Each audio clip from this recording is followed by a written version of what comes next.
Soy Fernando Díaz Villanueva, hoy es 5 de diciembre de 2021 y esto es La Contracrónica.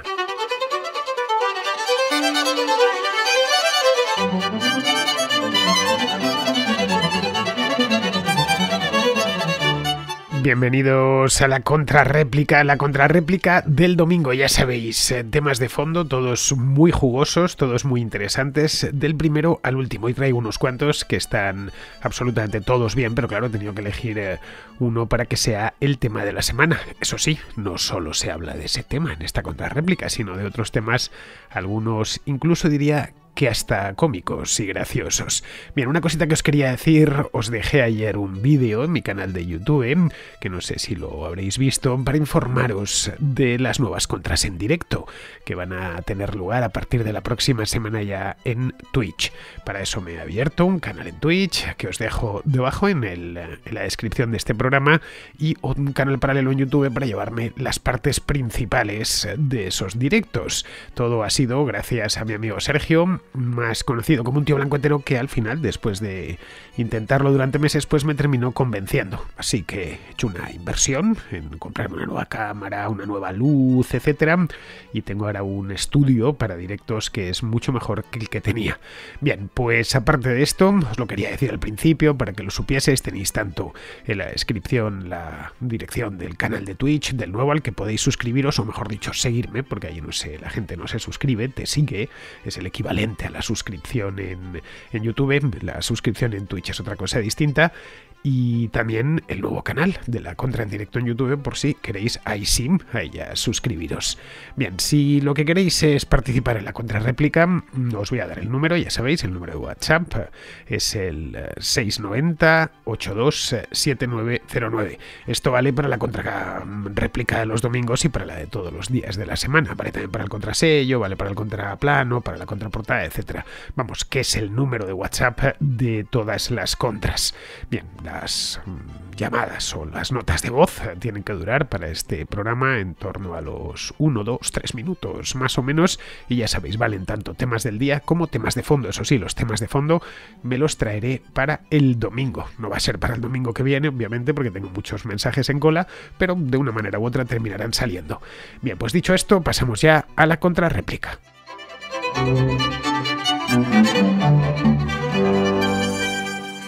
Empezamos con Asdrúbal, que es un venezolano que vive en Chile y que nos habla sobre la ecología y así, de manera general, el respeto al medio ambiente en los regímenes socialistas. Oye, a propósito de la contrarréplica, no recuerdo la fecha, pero fue recientemente, que comentabas lo del partido ecosocialista en España y cómo lo vienen usando ahora.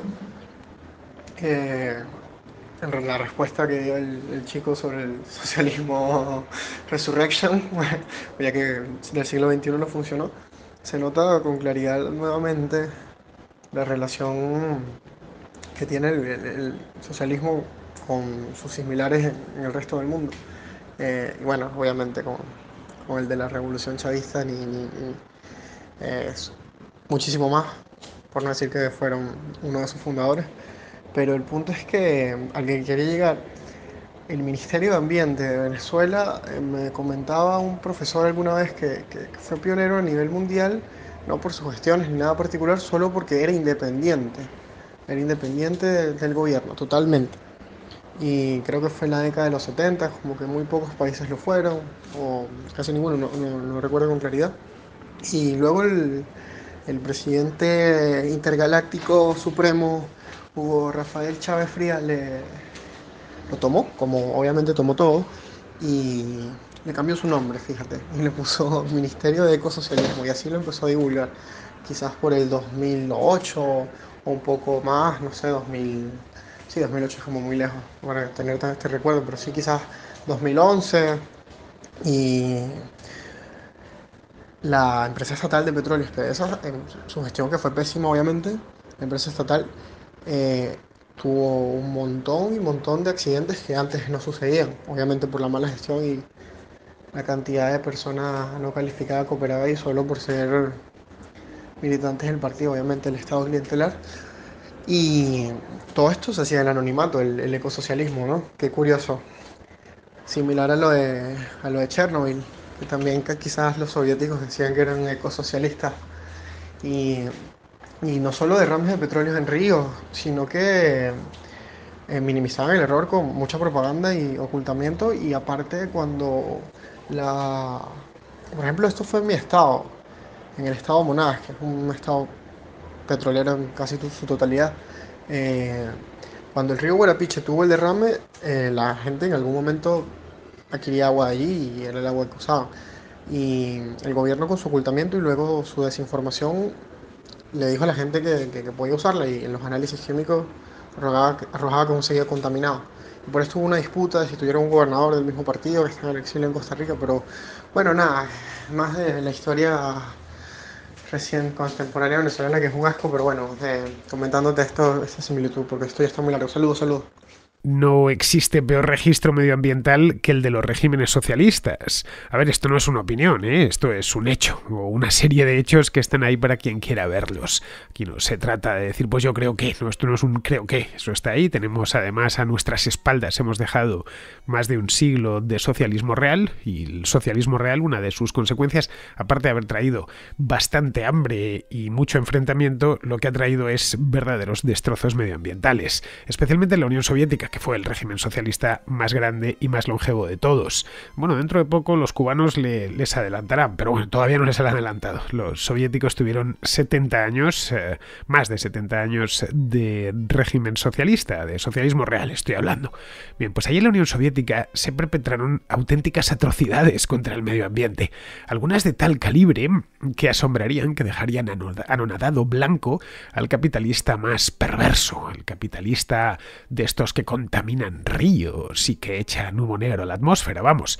Quizá la más conocida de estas atrocidades sea la del Mar de Aral. Bueno, mejor dicho, de lo que fue el Mar de Aral, porque dejó de existir hace un cuarto de siglo. Hoy donde estaba el Mar de Aral, lo que hay es un desierto salado llamado desierto Aralkum.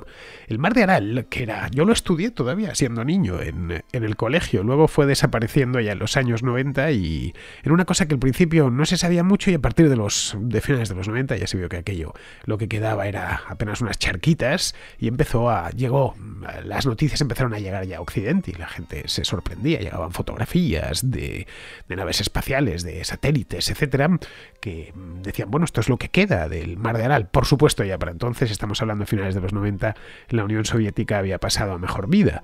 Pero vamos, yo recuerdo todavía estudiando los grandes lagos del mundo, estudiamos el Mar Caspio, que están casi todos en Asia, el Mar de Aral, el Balhash, el Baikal, etcétera, y ahí estaba el Mar de Aral, era un lago realmente grande, era el cuarto más grande del mundo. Lo había formado este lago, era un lago tan grande que lo llamás era salado, entonces por eso se le llamaba mar. Se había formado en una cuenca endorreica gracias a dos ríos bastante grandes y caudalosos. El Sirdaria, que nace en las montañas de Kirguistán y que llevaba tanta agua que cuando los rusos llegaron allí en el siglo XIX pudieron convertirlo en una arteria navegable para barcos de vapor. Hicieron puertos y todo dentro del río. El otro llegaba por el sur y era la Mudaria, que provenía, ya digo, del sur, nacía en las montañas de Pamir, la frontera con Afganistán, y aunque atravesaba la estepa, bueno, los dos atraviesan la estepa, se beneficiaba de los deshielos primaverales del Pamir, que son muy generosos en agua, le dejaban un caudal muy grande. Pues bien, entre ambos ríos habían creado un gran lago en medio de la estepa, un lago salado. En los años 60, a principios de los 60, cuando empezaron a transformar todo aquello, el Mar de Aral tenía casi 70.000 kilómetros cuadrados de extensión acuática, vamos. El tamaño, para que nos hagamos una idea, pues casi de la isla de Irlanda. Esto era el Mar de Aral en su buen momento. Era además un mar muy productivo del que vivía mucha gente. Los pueblos locales a lo largo de la historia lo habían utilizado para pescar, básicamente, ya que era un mar muy rico en peces. De hecho, todavía se pueden ver los antiguos barcos de pesca que están pues en el lecho del antiguo Mar de Aral y están varados allí. Hay algunos reportajes fotográficos que podréis encontrar por internet en los que se ve perfectamente esas imágenes desoladas, casi sacadas del escenario de una película de ciencia ficción y son todas del Mar de Aral. Bien, pues eso es lo que se encontraron los rusos y lo que hacían los pueblos locales desde tiempo inmemorial. Los rusos llegaron a mediados del siglo XIX en plena expansión del Imperio Ruso en esa época, de la Rusia de los zares, construyeron incluso un puerto, el Fuerte Aralsk, y crearon hasta una flotilla de guerra en el mar de Aral. El ecosistema, eso sí, era muy delicado. Los geógrafos sabían perfectamente, los geógrafos rusos se pusieron a estudiarlo, obviamente, y sabían cómo y por qué se había formado. Que era una rareza realmente, pues porque esa es una cuenca endorreica y esos ríos, el Sirdaria y el Amudarya, en lugar de tirar hacia el norte y desembocar en el océano Ártico o en otro río, lo que hacían era ir a morir allí, en el fondo de esta cuenca. Lo sabían a la perfección, vamos, y que alrededor había un desierto muy grande, una estepa, vamos, bastante improductiva, y que dependía, por supuesto, la existencia de ese lago, de ese gran lago, del flujo de estos dos ríos, ya que en aquella estepa pues apenas llueve. Pues nada, en los años 60, a principios de los 60, el gobierno soviético, en aquel entonces estaba presidido por Nikita Khrushchev, no se le ocurrió mejor idea que convertir a la República Socialista de Uzbekistán en un estado algodonero, como lo eran los estados del sur de Estados Unidos, tipo Georgia, las Carolinas, etc. El cultivo de algodón, para cualquiera que sepa un poco de esto, pues ya sabe que precisa de mucha agua, así, y no la daba la estepa, pues no llueve, así que la sacaron de estos dos ríos para irrigar la estepa. Aseguraban los ingenieros, tanto los ingenieros de obras públicas como los sociales, los ingenieros soviéticos, en este caso lo aseguraban los ingenieros sociales, aseguraban que el mar de Aral era un error de la naturaleza. Vamos, que la naturaleza se había equivocado poniendo un mar ahí, que no tenía sentido tener todo ese lago de agua salada, tan grande en mitad de la nada, cuando se podía aprovechar el agua dulce de los ríos Sirdaria y Amudarya para regar y sacar algodón de ahí, fijar población. Se hizo hasta una campaña, la campaña de las tierras vírgenes, y poder colocar algodón en el mercado. Bien, en el mercado interno, evidentemente, conforme a unos planes quinquenales. Pues nada, se pusieron a ello, empezaron a excavar canales hasta que se secaron los ríos, vamos, no es que se secasen, es que prácticamente todo el agua se lo llevaban para estos cultivos. Empezó en los años 60 y en los años 90, ya digo, en 30 años, vamos, el mar desapareció casi por completo. Quedó reducido a un conjunto de charcas. Podéis buscar en internet y veréis cómo está el mar de Aral a día de hoy. Va cambiando, a veces las charcas son un poco más grandes y otras más pequeñas en función del deshielo de las montañas del sur, pero vamos, que son esencialmente tres charcas. Dos de ellas son algo más grandes, una al norte que pertenece a Kazajistán y otra al oeste que pertenece a Uzbekistán. Los kazajos han intentado salvar su parte mediante una presa. Pusieron una presa a la parte norte, nada, es un laguito muy pequeño, pero es imposible hacerlo crecer porque las aguas del Sirdaria se emplean para la agricultura. En el sur las del Amudarya también se aprovechan, de hecho, estas para el riego en su totalidad. El Amudarya no desemboca ya a ningún lado, desemboca en una zona, en una mancha verde gigantesca que son cultivos de algodón. Si lo veis en Google Maps podréis ver dónde va a morir este río, el Amudarya. Uzbekistán, además, ya a estas alturas no puede prescindir de ese agua. Es un país pobre, obviamente, mitad de Asia, sin ni siquiera acceso al mar, y depende muchísimo de estas cosechas de algodón. Creo que le aportan algo así como el 20 o el 25% de las exportaciones. Ahora, evidentemente, pues exportan ese algodón a todo el mundo, así que el mal ya está hecho y es muy difícil que se revierta. En resumidas cuentas, que solo con el caso del mar de Aral basta para entender el amor que aquel régimen tenía por el medio ambiente, un amor digamos que nulo. Ojo, y estamos hablando no de una empresa privada, no es que fuera una empresa privada que decidiese que el gobierno le entregase la gestión de esos dos ríos y los desecasen, no. Estamos hablando del propio gobierno. Fue una decisión política, además que está perfectamente documentada. Pues bien, lo mismo sucedió, no de una manera tan visible, porque es que lo del mar de Aral, el destrozo se ve desde el espacio, pero sucedió en todos los países socialistas durante el siglo XX. Nada podía interponerse entre el gobierno y su plan, así que se cometieron todo tipo de atentados contra el medio ambiente. La actual Rusia, ojo, y de esto han pasado ya 30 años, está llena de ríos contaminados, de suelos contaminados, bueno, y de alguna de las ciudades más contaminadas del mundo. Unas como Norilsk o Magnitogorsk, que están en Siberia, son ciudades mineras creadas durante la época soviética y que son algo parecido al infierno en la tierra. Hace un tiempo, era cosa de un par de años, vi un documental que había hecho en español en Norilsk, que era exactamente, lo tenéis en YouTube, es un documental que está muy bien hecho y es una de estas ciudades que también parece que están sacadas de una película de ciencia ficción, pero una película de ciencia ficción distópica. En la Unión Soviética todo estaba supeditado al plan y el plan era la industrialización. Bueno, el propio Lenin ya en los años 20 decía, y así rezaba la propaganda, que el socialismo eran los soviets más la electrificación. Por eso empezaron a construirse presas y centrales de carbón por todo el país. Claro, ese carbón había que sacarlo de las minas y aparecieron ciudades mineras, tanto de carbón como ciudades mineras de metales. El caso de Magnitogorsk, de lo de Magnito le viene de ahí. Bien, cuando cayó la Unión Soviética, a principios de los años 90, y el bloque del Este en general, y se pudo pasar a echar un vistazo al otro lado, una de las cosas que llamaban la atención a los occidentales, recuerdo reportajes en prensa que aparecían en aquel entonces, era lo contaminante que era la industria del Este. Eran industrias que parecían sacadas de los años 40 o 50. No había filtros, no había ningún tipo de... había desechos industriales por todas partes, eran muy contaminantes los vehículos, esos automóviles Trabant que tanto nos gustan de la antigua Alemania del Este, pues llevaban un motor de dos tiempos tremendamente contaminante de los años 50 con tecnología muy antigua. Eso en los regímenes socialistas ni les iba ni les venía, claro. No solo eran totalmente ineficaces para proveer de bienes y de servicios a los seres humanos que habitaban allí, a su propia población, sino que carecían por completo de eso que hoy se denomina sensibilidad medioambiental. En el caso de Venezuela, y esto ya por venirnos al presente, porque la Unión Soviética, pues por fortuna desapareció hace mucho tiempo, pero Venezuela, ¿no? La Venezuela bolivariana la tenemos ahí. Bueno, Venezuela en tiempos era uno de los países que presumía de tener uno de los entornos naturales más vírgenes del mundo. Pues con Venezuela ha pasado algo parecido. Yo un recuerdo de niño que iba con mis padres, los años 80 estoy hablando, que iba con mis padres a la Feria Internacional del Turismo, a Fitur, que se celebra todos los años en Madrid, y ahí me encantaba esa feria, porque hay stands, hay puestos de todos los países del mundo, que si pasas por allí pues te dan un folleto, un catálogo y puedes verlo, y hacen bailes típicos y tal. Era como viajar por el mundo, pues claro, bueno, con 10 años y pegado a casa, ¿no? Y recuerdo como en el stand de Venezuela, en Fitur siempre ha habido muchísima presencia hispanoamericana, que por lo general era bastante grande, desde luego mucho más grande que el de otros países hispanos.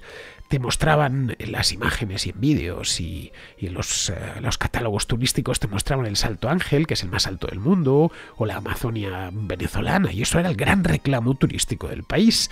Venezuela no tiene ciudades coloniales tan grandes como Ecuador o como Colombia, así que su gran reclamo turístico era ese. Pues nada, fue llegar Chávez y los bolivarianos hace 20 años y todo se supeditó de nuevo a la revolución. Hoy en la Amazonia, como bien sabemos, se practica minería clandestina, minería de oro generalmente, de la que muchos en el interior del régimen se benefician. Esto ha sido denunciado por activa y por pasiva, pero no sirve para nada. Luego la industria petrolera venezolana, que es de la que vive el Estado, pues es una de las más contaminantes del mundo. El registro medioambiental de PDVSA, que en su momento fue pionera en cuidar el medio ambiente dentro de lo posible, teniendo en cuenta que la actividad de extracción y refino de petróleo ya de por sí es muy contaminante, pues fue pionera en esos aspectos, y esto como bien nos ha contado Asdrúbal, ¿no? Tenía su propio ministerio de ambiente que era muy independiente y tal, pues nada, hoy es de las más contaminantes. Bien, esa es la razón por la que me hace tanta gracia cuando oigo de un tiempo a esta parte, porque esto empezó hace unos años y ha ido agarrando fuerza, cuando oigo eso de ecosocialismo, y lo dicen muchas veces, ¿no? Soy ecosocialista, esto es el ecosocialismo, es el futuro. Caray, el socialismo pues ha sido cualquier cosa menos eso. De nuevo, me ciño a los hechos. Ahí están, para confirmarlo. Los nuevos ecosocialistas reconocen parte. Te dicen que es verdad que en la Unión Soviética se cometieron estas atrocidades porque es que están a la vista, vamos, a la vista de los astronautas de la Estación Espacial Internacional, que cada vez que pasan por encima ven 3 charcas o 2, dependiendo de la época del año. Pero te dicen que ellos, por supuesto, nada tienen que ver, que su socialismo es distinto, no es el de la Unión Soviética, y que ellos, cuando les toque gobernar, que esperan, por supuesto, que sea pronto, priorizarán la naturaleza, los intereses de la madre naturaleza, sobre los de las personas. Es decir, hablan de desarrollo sostenible, pero bueno, que llegado un caso de conflicto que podría llegar a suceder, pues que si hay que pasar hambre, se pasa, no lo dicen así, pero más o menos. O si hay que apagar la luz, se apagará la luz. Si hay que reducir el consumo, hasta límites casi de subsistencia, se reducirá el consumo, pero no se le proporcionará daño a la naturaleza. No lo sé. La verdad es que me gustaría verles en acción cuando la gente tenga hambre o no pueda encender la luz. Seguimos con Francisco, que nos habla de formación y de educación. Este es un viejo debate aquí en la contrarréplica que, como veis, pues nos sigue dando que hablar a todos. Lo primero, tu distinción de educación y formación me parece semánticamente correcta, pero al mismo tiempo me parece difícilmente alcanzable. No se puede ser completamente aséptico en la formación sin transmitir valores, de la misma manera que no puede ser objetivo al transmitir noticias. Tú lo has dicho muchas veces en tu propio programa. Por poner un símil, si tú fueses profesor de historia no transmitirías ni la misma formación ni la misma educación, valores, que Pablo Iglesias siendo profesor de historia. Luego, el PIN parental me parece completamente inútil, porque por un lado el problema no está ya tanto en las charlas, que es una cosa que a los niños les puede ser algo ocasional, sino en los profesores altamente ideologizados. Protestar contra un profesor altamente ideologizado es completamente inútil, porque va a hacer que señale a tu hijo y seguramente el profesor no lo van a echar. Si es la pública, a lo mejor en la privada sí, pero en la pública no lo van a echar. Entonces por ahí no sirve para nada. Y luego, si tu hijo es mayor y tiene charlas y tiene profesores altamente ideologizados y tú quieres que esa persona no lo haga, si lo consiguiese, yo diría que hay que pensar en lo mismo que dijo Jordan Peterson sobre la enseñanza en casa. Por un lado, es verdad que vas a transmitir los conocimientos que tú quieres a tu hijo y esos valores, pero al mismo tiempo le estás restando las herramientas para detectar y combatir a esas personas que se va a encontrar en su vida altamente ideologizadas. Es decir, si mi hijo fuese adolescente y se encontrase con que le están diciendo cosas del feminismo súper ideologizadas y sobre los transexuales, etcétera, y cosas locas, como le dicen, si yo lo crío en mi casa o si yo evito que vaya a esas charlas, le estoy negando una parte de la realidad y cuando se enfrente a ella de primera, pues quizás no tenga las herramientas para detectarlas, combatirlas. Es decir, como una especie de vacuna. Bueno, este mensaje me ha salido un poco largo, pero esta última reflexión de Jordan Peterson creo que venía perfectamente a colación. Un saludo y como siempre, enhorabuena por el programa, Fernando. Pues mira, Francisco, explicando cualquier cosa siempre vas a filtrar lo que expliques a través del tamiz de tus propias convicciones, cualquier cosa, ¿eh? Especialmente si lo que explicas tiene relación con las humanidades. Si enseñas ciencias ya da un poco igual. Ojo, que también se puede ideologizar la ciencia, hablando de la Unión Soviética, por cierto. Los soviéticos llegaron a ideologizar la ciencia, no es broma, no es ninguna broma. Llegaron a hacer una ciencia revolucionaria. Pero bueno, que incluso hasta en la ciencia puedes meter un poco la patita ideológica, pero es más complicado. No sé, cuando un profesor está explicando cómo resolver una ecuación de segundo grado, pues se ciña a cuestiones meramente técnicas para explicarlo. Lo mismo sucede si el profesor de biología pues te está explicando qué son los glóbulos rojos o de qué partes consta una célula. Ahí es difícil meter temas ideológicos, es una cuestión, ya digo, puramente técnica. Pero si explicas la Guerra Civil Española, o la Revolución Industrial, o la independencia de las repúblicas hispanoamericanas, pues ahí ya, claro, ahí ya es más sencillo que te dejes llevar por tus propias convicciones y emplees los hechos a tu favor, eliminando los hechos que no te interesan. Bien, esto es inevitable, no hay más, no le demos muchas más vueltas. Creo que todos hemos tenido profesores más de izquierdas y más de derechas. Y ojo, se les veía el plumero desde el primer día, desde la primera clase, la primera hora que nos daban de clase ya sabíamos de qué pecojoeaban. Y cuanto más radicales eran, más pronto lo sabíamos. Si te pillaban de adolescente estos profesores, y creo que todos hemos tenido profesores de este estilo, pues hasta daban lugar a chistes. Recuerdo que en COU, que era un curso que había antes de al terminar el bachillerato, se llamaba COU, curso de orientación universitaria, no sé cuándo se terminó eso, pero era una cosa de 20 años. Recuerdo que en COU teníamos una profesora de literatura que era muy de izquierdas y estaba siempre con lo de la lucha y el compromiso. Bien, pues aquello daba lugar a todo tipo de bromas. La llamábamos la pasionaria. Lo que decía, por supuesto, lo que decía la pasionaria nos entraba por un oído y nos salía por el otro. Tenía a un par de alumnas que estaban muy volcadas con ella y para de contar, el resto pues ignorábamos sus arengas ideológicas. Sí, nos gustaba alguna novela, algún libro que nos recomendaba y tal y cual, pero ya sabes que lo que te dicen en clase pues lo filtras bastante, especialmente en este tipo de asignaturas. A veces pensamos equivocadamente que los escolares son algo así como recipientes pasivos. Y no es así, los escolares no son recipientes pasivos, son personas, como los adultos, bueno, en miniatura en el caso de los niños, pero personas tienen capacidad de pensar, algunos de pensar bastante, de interpretar su propio entorno y de confrontar distintas opiniones. Caray, de lo contrario no existiría la rebeldía juvenil, que consiste esencialmente en enmendar la plana a los mayores.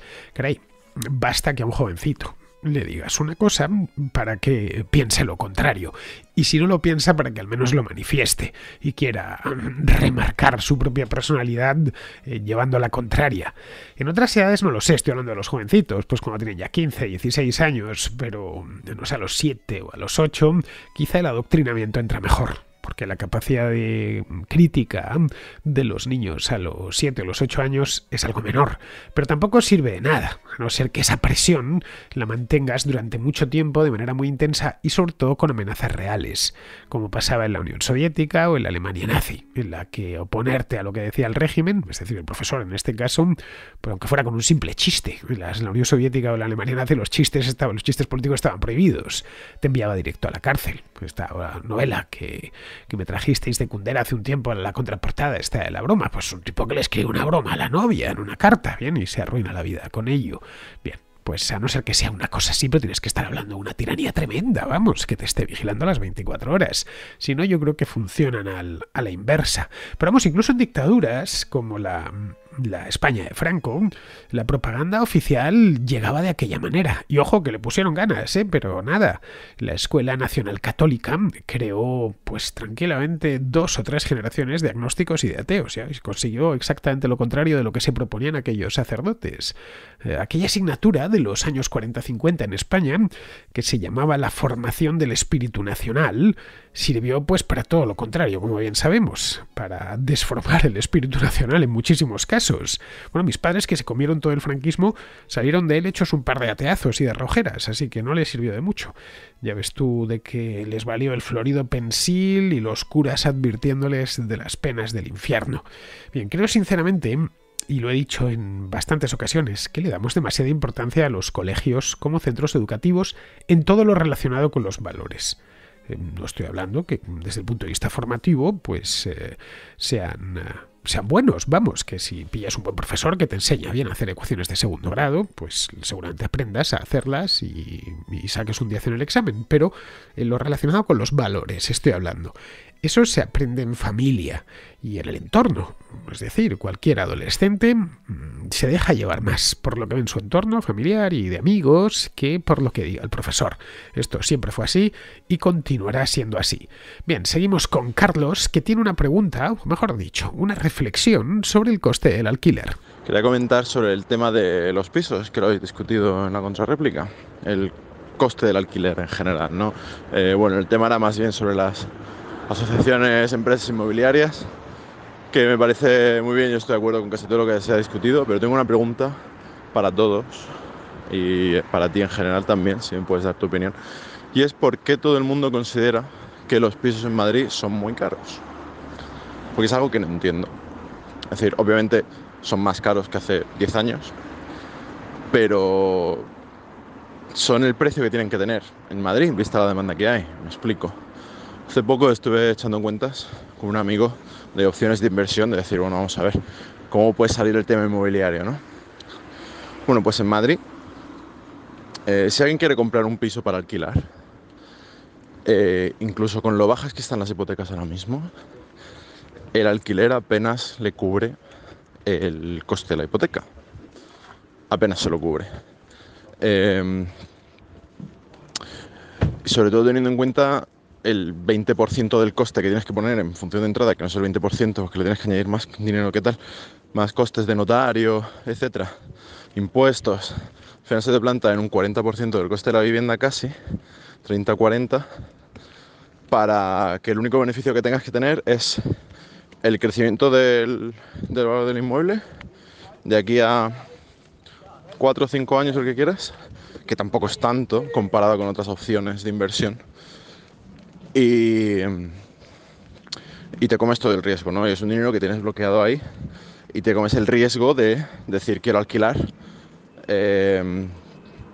y puede que se me meta un moroso, que se me meta lo que sea, ¿no? Que eso a mi familia le ha pasado, que se nos metió un moroso en una casa y no solo nos la destrozó y nos robó todos los muebles, y no pagó ni un solo mes y no había huevos a echarlos encima, no les puedes hacer nada. Pero bueno, entonces volviendo al tema de inversión, si compro casa, no alquilarla no me sale apenas rentable, ¿no? Entonces me sale justito, según la zona más o menos, según la casa también.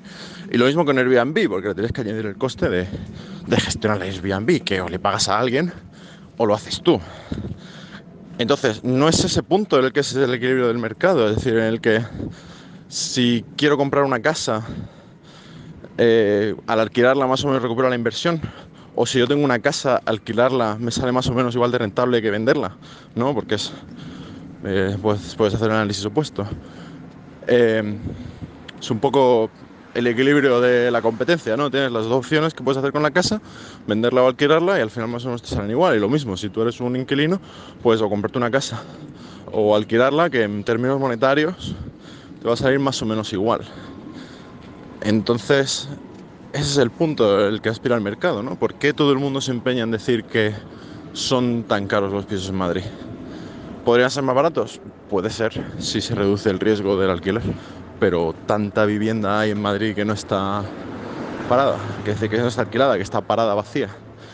Que yo sepa, no. Y bueno, quien dice Madrid dice Barcelona. Y ya está, porque son las ciudades donde está caro el alquiler. Si te vas a Granada, están las casas baratísimas. Y los alquileres, pues un piso en el centro son 300 euros por una habitación y media, 70 metros, ¿no? Entonces, no sé, es decir, ¿de dónde viene esta obsesión? Dadme vuestra opinión, ¿de dónde viene esta obsesión de que el precio está alto? Se dice, Carlos, que la vivienda está cara en Madrid por 3 razones. Claro, si la compramos con Londres o con París, pues nos parecerá barata, evidentemente. Pero vamos, se dice por 3 razones, ¿no? Y no porque se compare con la vivienda en Londres, que claro, la cantidad de españoles que van a vivir a Londres pues tampoco es muy grande. Entonces, pero bueno, el que va nota la diferencia de los precios en el acto. Bien, la primera es porque la mirada se fija solo en el centro, en la almendra central de Madrid. El centro de Madrid lo delimita una autopista que se llama M30 y que tiene forma de almendra, y esa es la razón por la cual se llama almendra central. Si sales de almendra central y vas más allá del M30, los precios bajan sustancialmente, especialmente en el sur y en el este de la ciudad. Esa es la primera razón. Claro, si nos fijamos, ponemos solo nuestro ojo en la almendra central, evidentemente nos vamos a encontrar con que los precios son caros, pero esto es aplicable a casi cualquier ciudad del mundo, con algunas excepciones, como Nápoles, qué sé yo, que el centro de la ciudad es más barato y está más dejado que los alrededores, pero en el caso de Madrid, el centro es más caro, y si vas exclusivamente, quieres vivir allí, pues ya sabes que lo vas a tener que pagar. La segunda es porque se comparan los precios no con Londres o con Milán o con París, se comparan los precios con los de las capitales de provincia, con Valladolid, con Córdoba, con Santander, claro, o con Granada, como dices tú, y ahí sí se aprecia una diferencia notable. Evidentemente es mucho más barato vivir en Valladolid que vivir en Madrid, pero claro, es que Madrid tiene mucha más gente, los empleos están algo mejor pagados, hay menos espacio, especialmente si quieres vivir en el centro, así que es normal que sean más caros. Esto sucede lo mismo en Inglaterra, vivir en Londres es una cosa y vivir en Sheffield o en Leeds es otra bien distinta. Lo primero que ves es que, caray, pues al final Inglaterra no era tan caro, no, lo caro era Londres, y pasa lo mismo si vas a Francia. Dices, pues en Clermont-Ferrand las casas no están tan caras como en París, sí, claro, pero estás en Clermont-Ferrand. Pues aquí se suele hacer la comparación con el coste de la vivienda en las capitales de provincia. Evidentemente, Madrid sale, o Barcelona sale muy desfavorecidas en esa comparación. Y la tercera es que los precios del alquiler en el centro de Madrid, y me vale esto para el centro de Barcelona también, son altos para el salario de muchos de los que quieren vivir en el centro de Madrid. Y claro, ahí surgen muchas quejas. Las casas de Madrid, como supongo que ya sabrás, son por lo general pequeñas en comparación con las de las afueras. Los madrileños vivimos en apartamentos muy pequeños, esto es desde siempre, desde tiempos de, qué sé yo, de Cervantes y Quevedo, y aquí las casas siempre eran pequeñas, y porque siempre escaseó el espacio. Madrid es una ciudad tremendamente compacta. Quizá por eso pasamos tanto tiempo en la calle, es decir, que el vivir en casas pequeñas tiene su ventaja y es que la calle siempre está muy animada. La gente que tiene hijos o que quiere tener un coche o dos, pues en el centro no le conviene mucho, porque no le entran los niños y no tiene dónde dejar el coche. Bueno, ya sabes que los garajes en ciertas partes de la ciudad son carísimos. Pero esa es la razón por la que hay tantas urbanizaciones en las afueras. Y eso explica ya también que la mancha urbana de Madrid se haya extendido tanto desde los años 70. Bien, pues esos que quieren vivir en el centro, concretamente, no ya dentro, no dentro de la M30, sino en Madrid Central, y no pueden pagárselo, son los que más se quejan. En muchos casos son profesiones con acceso a los medios de comunicación. Caray, es común que en Madrid Central vivan periodistas. El porcentaje de periodistas en Madrid Central es más alto que en otros distritos. Te lo digo yo que soy periodista, caray, y vivo en Madrid Central. En mi barrio hay unos cuantos más, y bastantes actores, por cierto, que me los cruzo por la calle. Si te fijas, son esos los colectivos que más protestan por el precio de la vivienda en Madrid, y son los que más acceso tienen a los medios de comunicación. Cuando, ya te digo, el problema es el centro de Madrid, y dentro del centro unos lugares muy concretos. Bien, vamos ahora con Portia, que nos habla del desprecio a Canarias desde la península. Y quería contestar de la contrarréplica a Felipe, que había hablado de Canarias, del desprecio que hay de los gobiernos. Yo en eso estoy de acuerdo, la verdad que no, en eso no estoy de acuerdo contigo, Fernando. No creo que sea por condición política, sino que es verdad que cuando hay que dar subvenciones o hay que dar algo, nos faltan bastantes. No hay un plan organizado para allá. La verdad que nos sentimos en muchas ocasiones bastante despreciable. Una cosa que sí que te quería contestar, codo no es una descripción del peninsular, es un insulto que se le hace a las personas que se creen superiores que los canarios.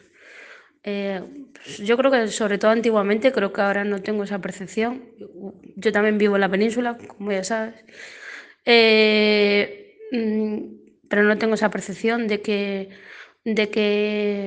haya eso. Pero antes, pues sobre todo antiguamente, se le hacía un desprecio cuando venía un peninsular al que vivía allí.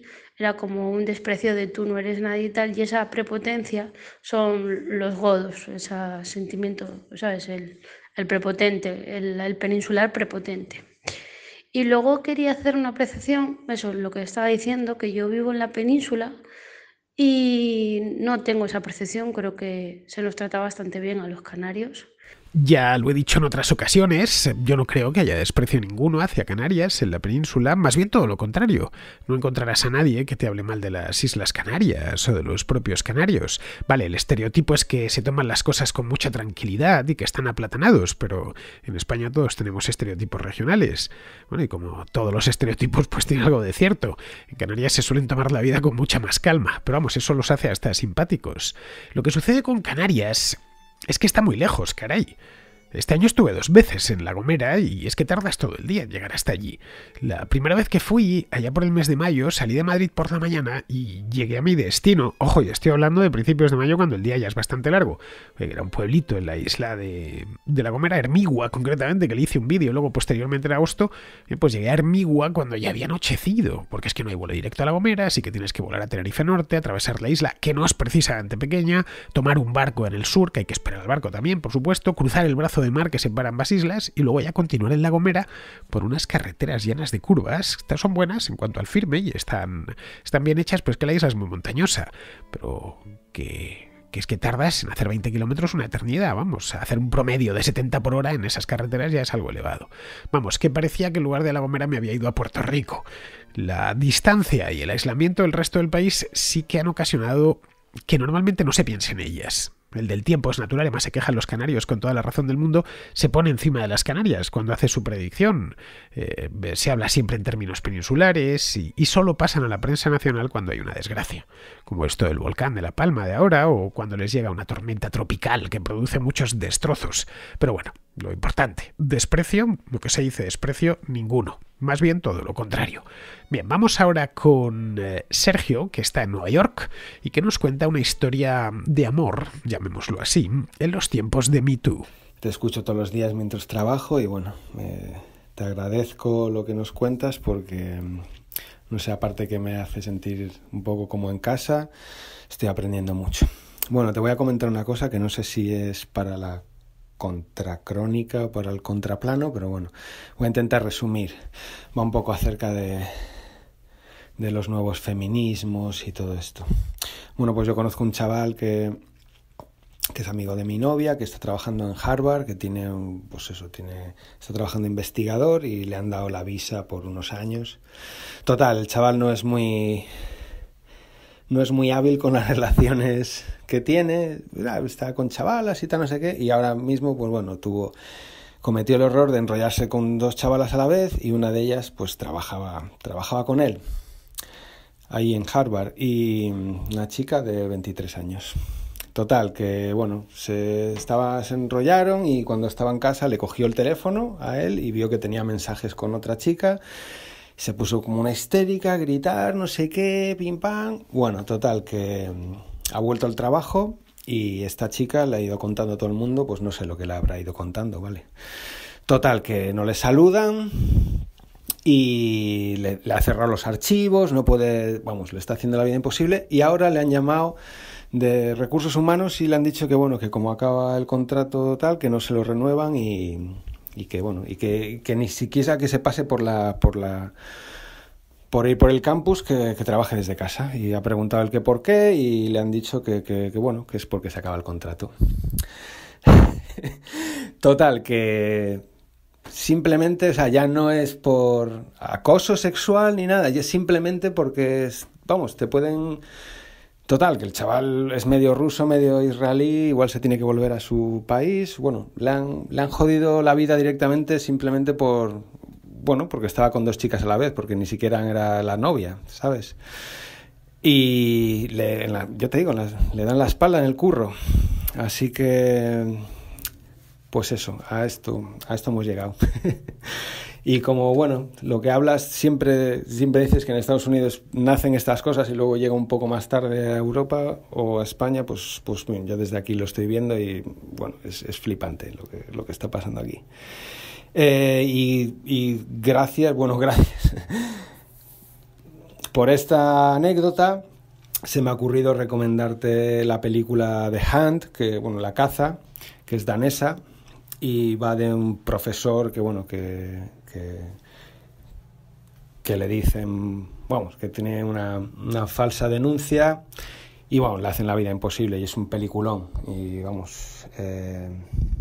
la quería recomendar por si acaso no la habías visto porque cuenta muy bien este tema.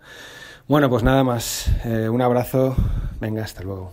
Si es que hay que andarse con mucho ojo en estos tiempos. Casanova lo hubiese pasado fatal en el siglo XXI, por lo menos en Occidente. Bueno, él estaba en Venecia, así que lo hubiese pasado realmente mal. Eso de tener 2 novias siempre fue muy arriesgado. Pero antes lo más que te llevabas era un buen bofetón, muy merecido, por otra parte, y ahora lo que hacen es arruinarte la vida. Historias como la que me cuentas, conozco alguna, y todas son similares. No sé cómo se las apañan, pero desbloquean el móvil, y claro, se enteran de todo. A un amigo muy cercano le sucedió que al dormirse, la otra le desbloqueó el móvil con el dedo y se armó la de San Quintín, ya te lo puedes imaginar. Yo por suerte soy un santo varón y si me desbloquean el móvil todo lo más que van a ver es que llevo 4 días sin conectarme al WhatsApp y tengo algo así como 25 o 30 mensajes sin responder, así que se van a llevar una completa desilusión. Pero vamos, mi consejo, y lo digo ya especialmente para los jovencitos, es que todo por teléfono y de viva voz y nada por escrito. Y naturalmente, olvidaos de esas fotos procaces que se envían algunos por WhatsApp, que además de una horterada impropia de un caballero, constituyen una prueba de cargo, vamos. Hay otra cosa, evitad el Tinder ese, que es un invento del diablo.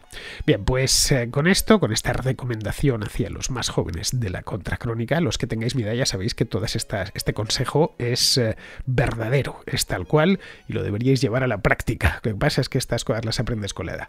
Bueno, pues con esto ya terminamos la contracrónica de hoy. Mañana la contrarréplica, mejor dicho. Mañana tenemos contracrónica normal. Mañana es 6 de diciembre, que en España es festivo, es el día de la Constitución, pero la contracrónica no hace fiesta, o la hace cuando tiene que hacerla, pero no cuando le dice el gobierno que tiene que hacerla. Así que mañana lunes habrá, por supuesto, contracrónica. Aquí os espero. Hasta mañana, amigos.